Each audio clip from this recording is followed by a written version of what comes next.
June 15-ാം തീയതി നറുക്കെടുക്കുന്ന കാരുണ്യ ഭാഗ്യക്കുറിയുടെ പ്രഡിക്ഷനാണ് ഇവിടെ പറയാൻ പോകുന്നത്.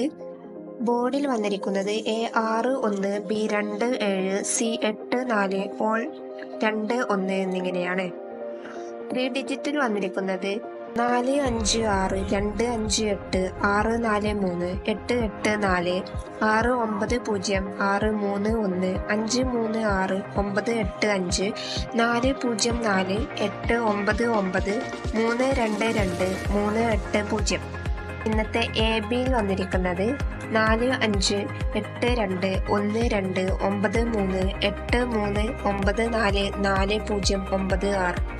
ഇന്നത്തെ BC നമ്പർ വന്നിരിക്കുന്നത് 53, 81, 86, 49, 62, 63, 23, 83. ഇന്നത്തെ AC-യിൽ വന്നിരിക്കുന്നത് 48, 41, 25, 12, 30, 13, 34, 20 എന്നിങ്ങനെയാണ്. കൂടുതൽ വീഡിയോകൾക്കായി ചാനൽ ലൈക്ക് ചെയ്യുക, സബ്സ്ക്രൈബ് ചെയ്യുക.